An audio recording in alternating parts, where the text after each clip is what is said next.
lots of energy, we are going to start with today's revision session जो कि होगा theory of demand पे। Theory of demand में एक पार्ट आता है इलास्टिसिटी ऑफ डिमांड, जिसको मैंने ऑलरेडी दूसरे वीडियो में कवर किया है, मुश्किल से 12 मिनट्स में कवर किया है, उसका लिंक भी इस वीडियो के डिस्क्रिप्शन में।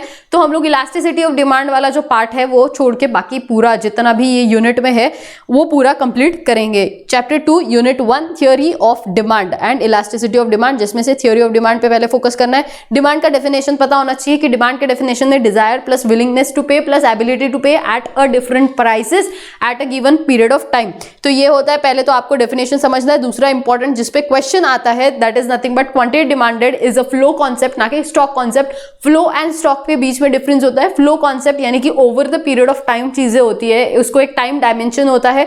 एंड स्टॉक कॉन्सेप्ट यानी कि eight a particular point of time की हम बात करते हैं। तो जो क्वांटिटी डिमांडेड है वो फ्लो कॉन्सेप्ट है, ना कि स्टॉक कॉन्सेप्ट। नेक्स्ट हम लोगों को देखना है कि कौन कौन से डिटर्मिनेंट्स है डिमांड के। सबसे पहला है प्राइस अगर बढ़ता है तो क्वांटिटी डिमांडेड घटेगा। ये तो हम लोग कब से देखे जा रहे हैं, बचपन से आप यही देख रहे हैं, एंड वाइस वर्सा। इसके बाद जो दूसरा है प्राइस ऑफ रिलेटेड गुड्स, यानी कि इसमें थोड़ा सा गुड्स सब्सिडी कमोडिटीज, इसमें थोड़ा सा फोकस करना है आपको। इसमें दो तरीके के गुड्स होते हैं, वन इज कॉम्पिटिंग और substitute and the second is complementary goods. ठीक है, कॉम्प्लीमेंट्री यानी कि कार एंड पेट्रोल।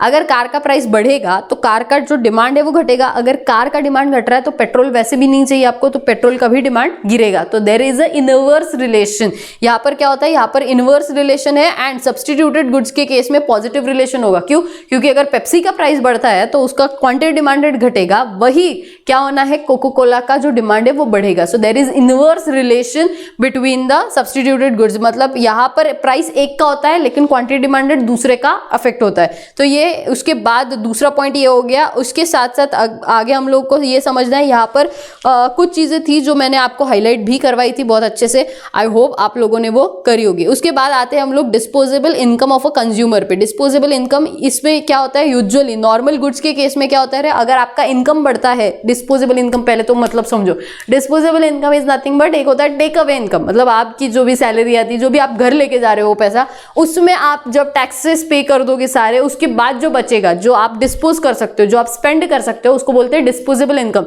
तो जो डिस्पोजेबल इनकम होता है उसकी हम लोग बात कर रहे हैं। अगर आपका डिस्पोजेबल इनकम बढ़ता है तो फिर आपका ऑब्वियस सी बात है आपका डिमांड भी बढ़ेगा। But in case of normal goods, वही अगर इंफीरियर गुड्स होंगे तो अगर आपका इनकम बढ़ता है तो you will shift on the superior goods. Inferior goods का कंजम्पशन कम हो जाएगा, आप लोग सुपीरियर गुड्स का कंजम्पशन ज्यादा करोगे। इसकी वजह से in case of inferior goods अगर इनकम बढ़ता है तो आपका वो इंफीरियर गुड्स का डिमांड घटेगा। So there is a inverse relation. ये बहुत इंपॉर्टेंट पॉइंट है। इसेंशियल कंज्यूमर्स, यूजुअली क्या होता है, अगर आपका इनकम बढ़ता है तो ऑब्वियसली बात है आपका डिमांड भी बढ़ेगा। बट ऐसा है कि नेसेसिटीज है, बट ऐसा तो नहीं होगा कि अचानक से आप बकासुर बनने वाले, बहुत सारा खाना खाओगे एक ही टाइम पे, इनकम बढ़ा इसलिए ज्यादा खाना खाएंगे, ऐसा नहीं होता है। जितना आपको चाहिए उतना ही आप खाने वाले हैं। तो देयर इज अ प्रोपोर्शनेट। ये जो प्रोपोर्शन होता है ना, ये बहुत इंपॉर्टेंट लाइन यहाँ पर मैंने हाईलाइट करवाई थी, दैट कि जो भी आपका देखो यहाँ पर A change in the consumer income although will cause an increase in demand for necessities, but the increase will always be less than the proportionate increase in income. मतलब इनकम जो बढ़ेगा आपका जिस रेट पे, जिस प्रोपोर्शन से, उसके comparison से जो आपका नेसेसिटीज का कंजम्पशन है वो बढ़ेगा जरूर, बट उतना नहीं बढ़ेगा जितना इनकम का रेट बढ़ा है। ये मैंने आपको लिखवाया भी था अच्छे से।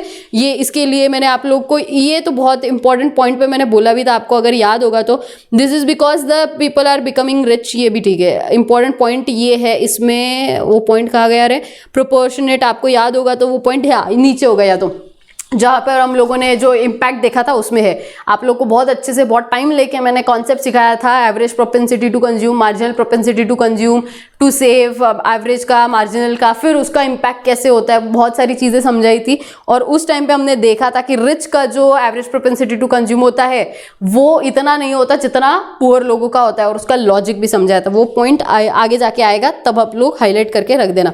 इसके बाद आगे चलते हैं। उसके बाद आता है next is nothing but luxuries goods के केस में ऑब्वियस सी बात है, इनकम अगर बढ़ता है तो लग्जरीज गुड्स के केस में या प्रेस्टिजियस गुड्स के केस में आपका डिमांड भी बढ़ना है। इसके बाद आते हैं test preferences of of the buyers, इसमें कुछ वर्ड्स है जो बहुत इंपॉर्टेंट है, इस पे एग्जाम में क्वेश्चन आता है, जैसे कि demonstration effect, bandwagon effect, Veblen effect और and snob effect. Demonstration is nothing but दूसरे ने कोई तो आपको डेमोन्स्ट्रेशन दिया, आप कहीं जाते हो, कोई शोरूम में जा रहे हैं लैपटॉप देखने, कार देखने, तो वो डेमोन्स्ट्रेशन देता है, फिर वो डेमोन्स्ट्रेशन आपको पसंद आया इसलिए आपका डिमांड बढ़ता है। तो एक तो ये हो गया, उसको बोलते हैं डेमोन्स्ट्रेशन इफेक्ट। दूसरा होता है बैंडवैगन इफेक्ट। बैंडवैगन इफेक्ट मतलब क्या कि पड़ोसियों का देख के आपको चाहिए, यानी कि क्या, increase due to the fact that the others are consuming, बाजू वाला कंज्यूम कर रहा है तो आपको भी चाहिए। ये मैंने आपको समझाया था एक बार अच्छे से एग्जाम्पल के साथ, आप लोगों ने ये सारी चीजें आई होप आपको याद होंगी, जितने भी एग्जाम्पल्स मैंने दिए थे उस टाइम पे, उसके बेसिस पे। अगला आता है snob effect. Snob effect is nothing but snob and Veblen दोनों सिमिलर चीजें हैं, यानी कि क्या होता है, जो हाई प्राइस्ड गुड्स होती है आपको वो कंजम्पशन, उन गुड्स का कंजम्पशन करना है, लेकिन जब आप लोग हाई प्राइस्ड गुड्स को कंज्यूम कर रहे हैं तो इन दोनों भी सिचुएशन में हाई प्राइस्ड गुड्स है, लेकिन डिफरेंस ये है कि स्नॉब इफेक्ट में ऐसा होता है कि बाकी लोगों के पास है इसीलिए आपको वो चीजें नहीं चाहिए, because you want some unique products. लेकिन वेबलिन इफेक्ट में ऐसा होता है कि बाकी लोगों के पास है नहीं है, फर्क नहीं पड़ता, बट उसका प्राइस कितना ज्यादा है उस रीजन की वजह से आपको चाहिए। जैसे कि मैंने आपको बोला था, यहाँ पर आपको एग्जांपल याद रखना है प्राइस टैग, जो कि हम लोगों ने देखा था 3 इडियट्स में, जो सुहास है वो आपको याद रखना है वेबलिन इफेक्ट में, जो हमेशा पूरा टाइम प्राइस टैग बताता रहता है, यानी कि जो जितनी ज्यादा प्राइस है वो उतने ज्यादा कंजम्पशन करेंगे, that is nothing but Veblen effect.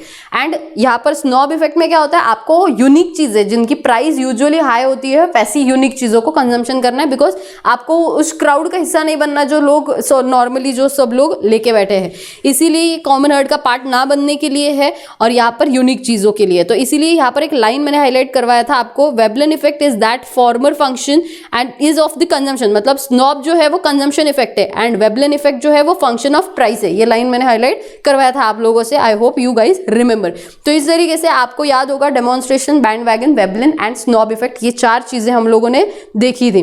इसके बाद आगे चलते हैं, आगे है कंज्यूमर्स एक्सपेक्टेशंस, यानी कि कल जाके अगर प्राइस बढ़ेगा ऐसा कंज्यूमर को लगता है, तो भले ही आज प्राइस ज्यादा क्यों ना हो, ये काइंड ऑफ एक्सेप्शन में भी आता है कि आज भले ही प्राइस ज्यादा क्यों ना हो फिर भी आप लोग उस चीज का डिमांड ज्यादा करेंगे, क्यों, क्योंकि आगे जाके और प्राइसेस बढ़ेंगे, इसीलिए आज क्वांटिटी डिमांडेड ज्यादा बढ़ता है। ये कंज्यूमर के एक्सपेक्टेशंस पे होता है एंड वाइस वर्सा। इसके बाद अदर फैक्टर्स है, जैसे साइज ऑफ पॉपुलेशन, जितना ज्यादा पॉपुलेशन उतना ज्यादा डिमांड होता है। एज डिस्ट्रीब्यूशन, जिस एज के ग्रुप के लोग ज्यादा है उस एज ग्रुप की चीजों से रिलेटेड चीजें ज्यादा डिमांड में होती है। जैसे इंडिया में यूथ पॉपुलेशन ज्यादा है तो यूथ से रिलेटेड चीजों का डिमांड ज्यादा है। इसके बाद अगला आता है, next is level of national income and distribution. जितना ज्यादा नेशनल इनकम उतने ज्यादा गुड्स एंड सर्विसेज का आपको प्रोडक्शन करना है, यानी कि ही उतना ज्यादा डिमांड है। एक विशियस साइकिल जो मैंने आप लोगों को एक बार समझाया था, उस विशियस साइकिल से ही आपको ये चीजें समझ में आएंगी।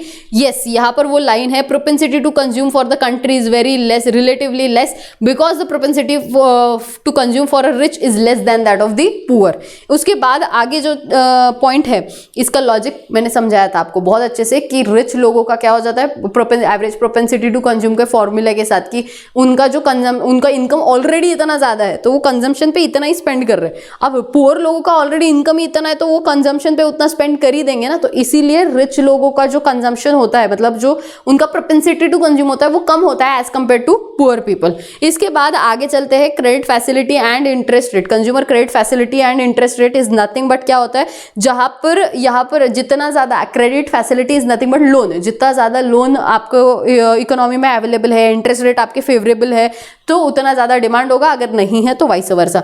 इसके बाद government policies and regulation. Government policies में इंपॉर्टेंट होते हैं टैक्सेशन पॉलिसीज। अगर गवर्नमेंट ने टैक्स रेट बढ़ा दिए तो आपके जेब से डिस्पोजेबल इनकम कम हो जाएगा, डिस्पोजेबल इनकम कम तो आपका खर्चा कम, डिमांड कम।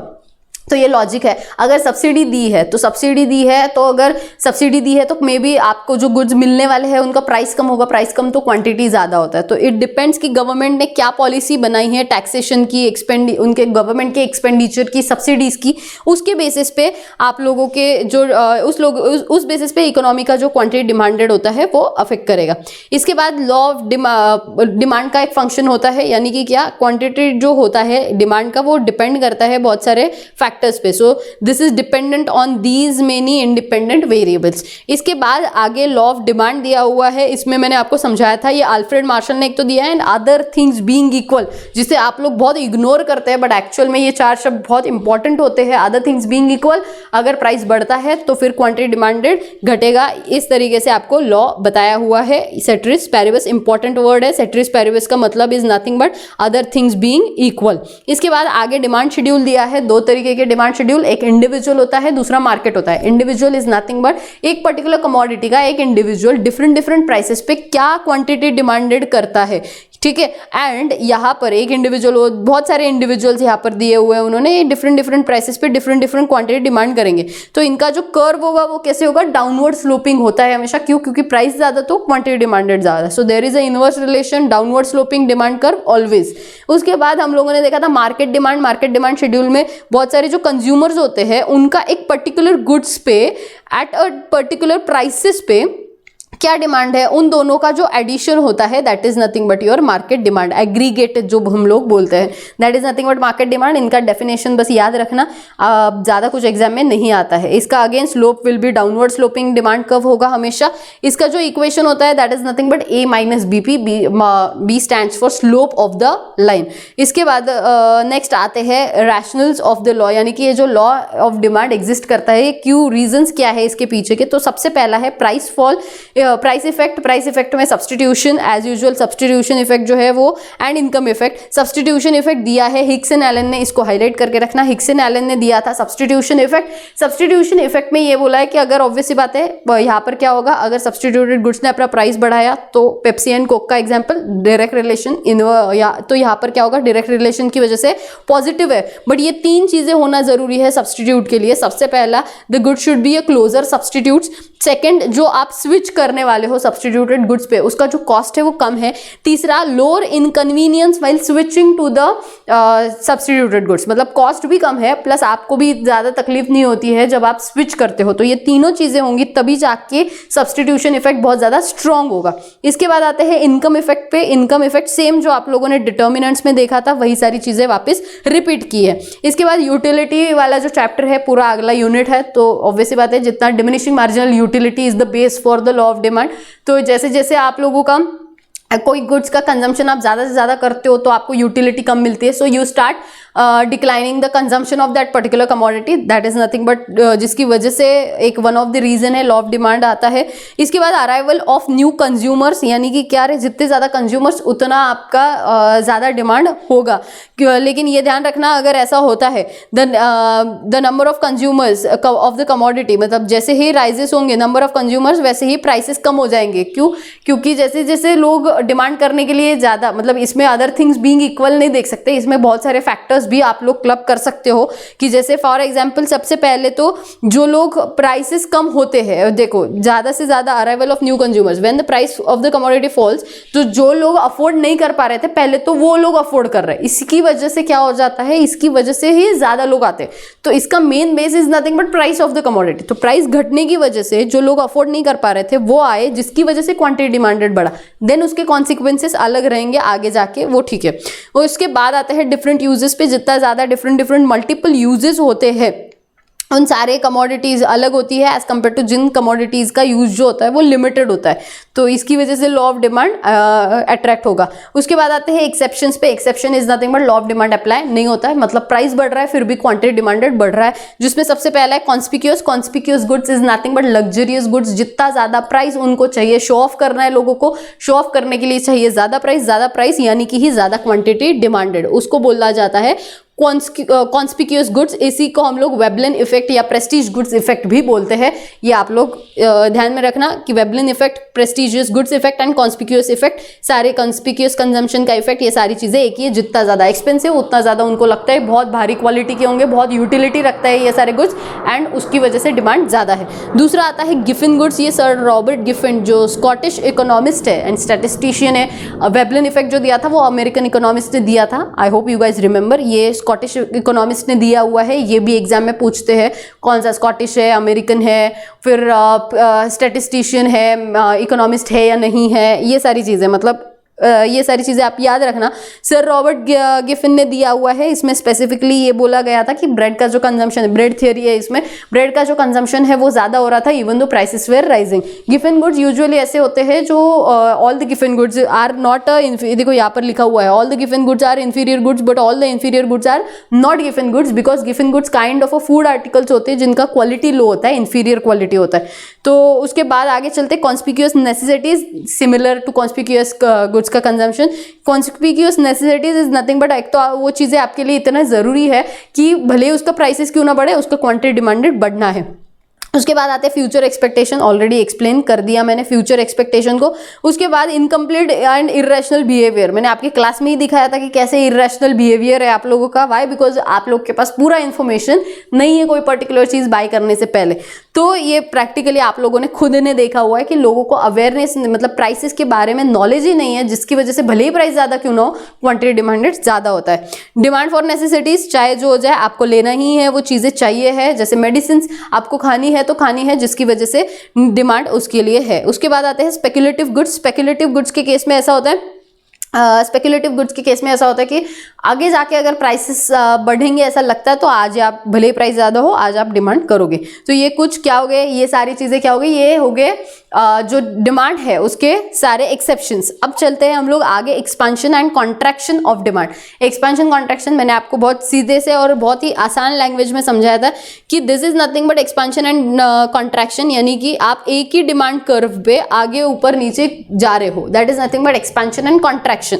एक्सपांशन तब बोलेंगे जब आपका क्वांटिटी डिमांडेड जो है वो बढ़ेगा, कॉन्ट्रैक्शन तब बोलोगे जब क्वांटिटी डिमांडेड कम होगा।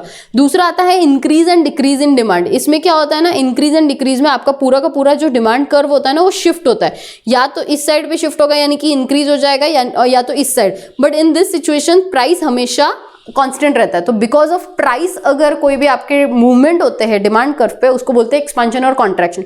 इंक्रीज डिक्रीज आप तब बोलो जब आपके प्राइस सेम है बट अदर देन प्राइस जितने भी फैक्टर्स है उन सारे फैक्टर्स की वजह से आपके डिमांड पे इंपैक्ट हो रहा है। इन सारी चीजों की समरी यहाँ पर दी थी, मैंने आपको समझाया था, ये सारी ऑलरेडी डिस्कस कर चुके हैं हम लोग ऊपर, वही सारी चीजों को वापस रिपीट किया है। इसके बाद आगे चलेंगे इलास्टिसिटी ऑफ डिमांड पे। इलास्टिसिटी का मतलब मैंने बता दिया, देखो प्राइस का भी मतलब मैंने प्राइस इलास्टिसिटी से रिलेटेड फॉर्मूलाज, उसके जो भी एक्स्ट्रा का दूसरा फॉर्मूला है वो भी मैंने समझाया है। प्राइस इलास्टिसिटी पे जो हम लोग निगेटिव साइन, हमेशा याद रखना एग्जाम में आपको निगेटिव साइन वाला मतलब elasticity, price elasticity, only and only price elasticity जो है उसमें आपका हमेशा आंसर निगेटिव आता है। बट अगर एग्जाम में ऐसा होता है कि आपका वैल्यू जो एब्सोल्यूट नंबर जो आया है वो अगर आपके ऑप्शंस में है तो भले उधर निगेटिव साइन क्यों ना हो, नहीं है, फिर भी आपको वो ऑप्शन को टिक करना पड़ेगा। उसके बाद वो लॉजिक वगैरह मैंने आपको समझाया था, जो भी निगेटिव साइन से रिलेटेड आपको समझना था। इसके बाद पॉइंट इलास्टिसिटी है वो भी मैंने समझा दिया है। उसके बाद आर्क इलास्टिसिटी है, ये भी समझा दिया था। इसके जो इंटरप्रिटेशन है वैल्यूज के वो समझ लो, बहुत अच्छे से बहुत ही इजी वे में आपको समझाया हुआ है ऑलरेडी। प्लस मैं इलास्टिसिटी के जो नोट्स है, जो वीडियो है उसका, उसी के नोट्स में ही नीचे ये भी डाल दूंगी।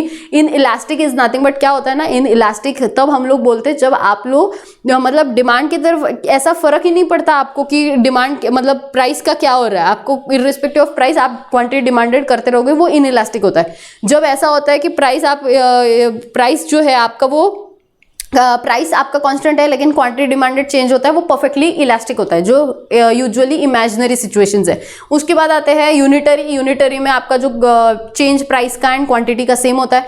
उसके बाद आते हैं relatively in elastic and relatively elastic. Relatively in elastic में क्या होता है, प्राइस का जो चेंज है ना वो जो प्राइस का चेंज है वो इतना मतलब वो भले ही बहुत ज़्यादा हो लेकिन क्वांटिटी का इतना असर नहीं होता। क्यों? क्योंकि आप इनसेंसिटिव है टुवर्ड्स दोस थिंग्स, तो आपको वो चीज़ें चाहिए होती, वो ज़रूरी चीज़ें हो सकती है या ऐसे है कि जिसके लिए आप इतना रिएक्ट नहीं करते डिमांड पे, भले ही प्राइस बहुत ज़्यादा क्यों ना चेंज हुआ।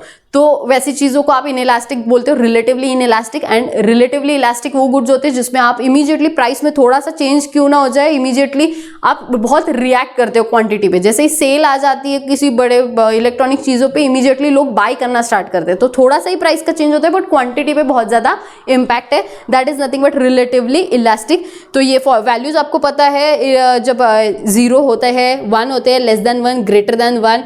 एंड इसका जो समरी है मैंने ऑलरेडी देखो यहाँ पर भी डाला हुआ है और मैंने अपने नोट्स में भी डाला हुआ है, आप लोग एक बार गो थ्रू कर लेना, पूरा आपको ये समरी उसमें मिल जाएगा। इसके बाद टोटल आउटले मेथड भी कवर कर लिया मैंने, उसमें total revenue price into quantity का इफेक्ट होता है। अब आते हैं हम लोग determinants of price elasticity of demand पे, यानी कि क्या, ये जो डिटर्मिनेंट्स है ये प्राइस मतलब ये डिमांड के डिटर्मिनेंट्स नहीं है, ये जो डिटर्मिनेंट्स है ये प्राइस इलास्टिसिटी के डिटर्मिनेंट्स है। मतलब आपकी जो इलास्टिसिटी है, जो बेसिस आपके जो आपके फैक्टर्स है उनके बेसिस पे आपकी जो इलास्टिसिटी है वो यहाँ पर यस वो मतलब इन इलास्टिक है या इलास्टिक है, मतलब आपको इस पे से समझेगा, जब आप फैक्टर्स देख लोगे तब आपको समझेगा। देखो factors affecting elasticity of demand, यानी कि क्या, सबसे पहले तो यहाँ पर कौन सा पॉइंट लिखा हुआ है आपके नोट्स में, उसी के बेसिस पे चलते। पहले availability of substitute. Availability of substitute में क्या लिखा है रे, देखो जितने ज्यादा आप लोगों के पास सब्सटीट्यूट अवेलेबल होंगे, जितने ज्यादा आप लोगों के पास सब्सटीट्यूट अवेलेबल होंगे वो आपको ज्यादा से ज्यादा क्या बोल सकते हैं, वो जितने ज़्यादा सब्स्टिट्यूट अवेलेबल वो उतना ज़्यादा इलास्टिक है। क्यों? क्योंकि आप इजीली शिफ्ट हो सकते हो, तो प्राइस का थोड़ा सा चेंज एंड क्वांटिटी में आप बहुत ज़्यादा चेंज आप एक्सपेक्ट कर सकते हो। इसके बाद हम लोग चलते हैं आगे, जो दूसरा नेक्स्ट पॉइंट आता है वो है एंड वाइस वर्सा। उसके बाद जो नेक्स्ट है वो आता है आपका नेचर ऑफ, ये चाहिए तो ये चार्ट भी मैं डिस्क्रिप्शन में डाल दूंगी इस वीडियो के, आप देख लेना बाद में। उसके बाद जो दूसरा आता है position of a commodity in the consumers budget, यानी कि क्या, जैसे फॉर एग्जांपल अगर देखो ये आपका 100% बजट है, ठीक है, ये आपका 100% बजट है, आता है 2 मिनट, ये अगर आपका बजट जो भी है उस बजट में अगर कोई पर्टिकुलर कमोडिटी है जिसका प्राइस बढ़ जाता है, ठीक है ना, मैं बोलती हूँ 100% प्राइस भी बढ़ता है, फिर भी अगर वो चीज़ें इन इलास्टिक है, देखो ये आपका बजट है, ठीक है, और मैं अज्यूम करती हूँ ये आपका कंज्यूमर का स्पेंड है, मतलब आपका बजट है या आप स्पेंड करते हो, अज्यूम जैसे मैचस्टिक है, मैचस्टिक का जो प्राइस है वो 1 रुपीज़ से अचानक से 3 रुपये हो जाता है, 2 रुपये, 100-200% प्राइस है, बट क्या आपको इतना फर्क पड़ता है उस प्राइस इंक्रीज से? नहीं पड़ता है। क्यों प्राइस इंक्रीज से फर्क नहीं पड़ता? बिकॉज वो जो आपके बजट में उसका जो पोर्शन है ना वो इतना छोटा है कि आपको फर्क नहीं पड़ता। तो अगर ऐसा है कि आपके बजट में फर्क नहीं पड़ता है उस चीज़ों से, तो जो लग्जरीज चीज़ें होती है वो इलास्टिक होती है, जो नेसेसिटी है उसका फर्क नहीं पड़ता, तो वो इन इलास्टिक बन जाती हैं। इसके बाद the nature of the need that a commodity satisfy, मतलब आपकी जो वो बहुत ही ज़्यादा अर्जेंसी है, ज़रूरी चीज़ें हैं, तो वो इन इलास्टिक हो जाएगी, और वो जो लग्जरी होगी, अगर ऐसा कुछ है लग्जरीज गुड्स है तो वो इलास्टिक रहेंगे। नंबर ऑफ यूजेस पे भी डिपेंड करता है कि कैसे आपका इलास्टिसिटी होगा, नंबर ऑफ यूजेस पे। जैसे फॉर एग्जांपल अगर कोई पर्टिकुलर चीज़ का बहुत सारे तरीके से आप यूज़ कर सकते हो, तो मोर जितना आप ज़्यादा यूज़ कर सकते हो मोर इलास्टिक है वो, तो यूज़ ज़्यादा है जिसकी वजह से वो मोर इलास्टिक है। आप मे बी आप रिएक्ट करोगे, आप कम यूज़ करना स्टार्ट करोगे, लेकिन एक ही यूज़ है, अब आपके पास ऑप्शन ही नहीं वो कमोडिटी को यूज़ करने के अलावा, तो वो इन इलास्टिक हो जाएगा।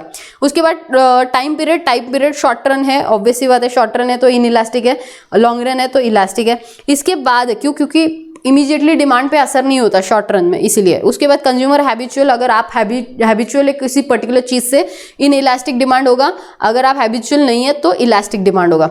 इसके बाद टाइड डिमांड आता है। Tied is nothing but 2 goods का साथ में जब चीज़ें होती है तभी वर्क करेगा। जैसे फॉर एग्जाम्पल ये लैपटॉप है, अगर मुझे इस लैपटॉप पर लिखने के लिए स्टाइलस चाहिए तो ये टाइड डिमांड हो गया। अगर ये पेन नहीं है तो मैं लिख नहीं सकती, तो ये इन इलास्टिक डिमांड हो जाएगा, नॉर्मली इन इलास्टिक हो जाएगा।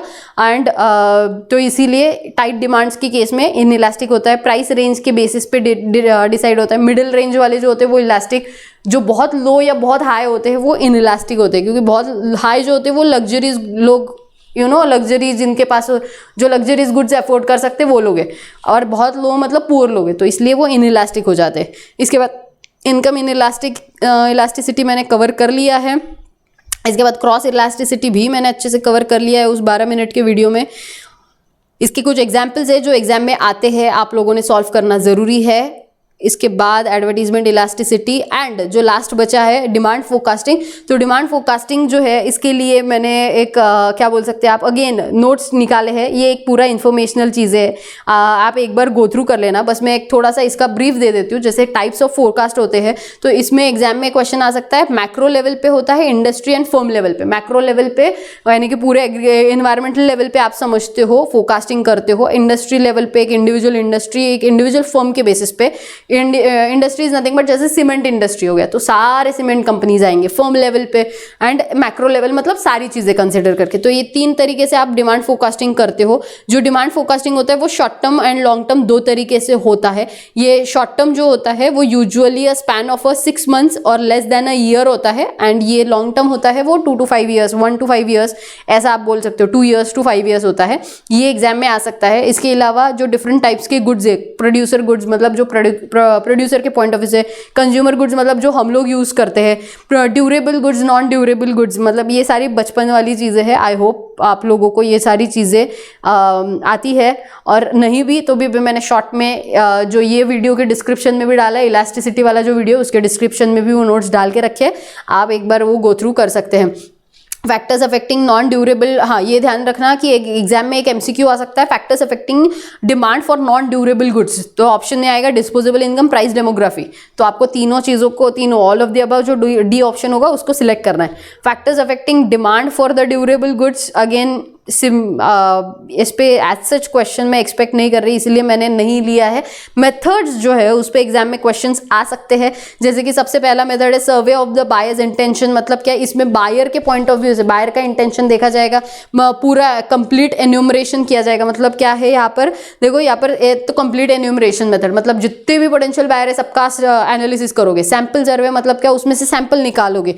तीसरा एंड यूज मेथड मतलब जो एंड कस्टमर है उनका सिर्फ स्टडी करके करोगे, तो एक सर्वे किया जाएगा जो बायर्स के पॉइंट ऑफ व्यू से होगा। दूसरा आता है collective opinion method. Collective opinion method is nothing but sales force opinion, मतलब जो सेल्स एम्प्लॉइज होते हैं, मतलब हर कंपनी के अपने अपने सेल्स एम्प्लॉइज होते हैं, डिफरेंट डिफरेंट लोकेशंस में होते हैं, तो वो अपने लोकेशन का जो डिमांड फोरकास्टिंग है वो बता सकते हैं। वो उनके ओपिनियन के बेसिस पे आप डिसाइड करोगे, सेल्स पर्सन के बेसिस पे। तीसरा आता है एक्सपर्ट ओपिनियन। हर प्रोफेशनल लेवल के जो एक्सपर्ट्स होते हैं उनके बेसिस पे अगर आप लोग एक्सपर्ट्स साथ में आएंगे वो डिसाइड करेंगे, वो अपना यस नो बताएंगे। अगर सब लोगों का मिलके अगर कोई डिसीजन है तो ठीक है, अगर नहीं है, कॉन्सिस्ट्यूस नहीं है, यानी कि सबका डिसीजन सेम नहीं है, तो वापस से आप एनालिसिस करो। तो इस तरीके से आप ये प्रोसेस को फॉलो कर सकते हो। उसके बाद स्टैटिस्टिकल मेथड्स होते हैं, उसमें ट्रेंड प्रोजेक्शन मेथड है, एक ग्राफिकल है, एक फिटिंग ट्रेंड मेथड है। इसका इस पे थोड़ा सा ध्यान से, इसमें जो अल्टरनेटिव वर्ड्स है ये ध्यान से देख के जाना। इसके बाद ग्राफिकल फिटिंग ट्रेंड आपको ऐसे ऐसे डॉट से लेके आप लोग लाइन ड्रॉ करके करते हो, इसका मैंने समरी दिया हुआ है, ध्यान से देख लेना। इसके बाद रिग्रेशन एनालिसिस, ये भी आपको पता है, डिमांड फोरकास्टिंग के लिए आप एक इक्वेशन फॉलो करोगे। And controlled experiment is nothing but market study करके आप लोग कंज्यूमर का बिहेवियर एंड एक्सपेरिमेंट के बेसिस पे करोगे। Barometric method is nothing but kind of जैसे वेदर फोरकास्ट के लिए होता है, वैसे ही कुछ जो इंडिकेटर्स होते हैं, leading indicators, lagging indicators, coincidental indicators, उनके बेसिस पे, उन इंडिकेटर्स के बेसिस पे उनका स्टडी करके आप डिमांड का फोरकास्ट कर सकते हो। तो इसी के साथ हमारा ये जो पर्टिकुलर चैप्टर है इसका रिवीजन खत्म हुआ है। जितने भी नोट्स मैंने डाले हुए हैं आप जरूर देखो, प्लीज लाइक करो और कमेंट भी करो, और प्लस प्रेजेंट भी लिख देना कमेंट बॉक्स में, ताकि मुझे पता चलेगा कि हाँ चलो ठीक है बच्चे देख रहे हैं ये वीडियो या नहीं देख रहे हैं, ताकि मुझे भी पता चलेगा आप पढ़ाई कर रहे हैं या नहीं। लाइक करो, शेयर करो, सब्सक्राइब करो, जितने भी लोगों के साथ आप जो नोट्स है उनको शेयर करो ताकि उनका भी बेनिफिट हो। एंड इसी के साथ नॉलेज शेयर करते करते हम लोग आज का लेक्चर खत्म करते हैं। हम लोग मिलेंगे अगले रिवीजन सेशन में। Till then take care and bye bye, keep revising.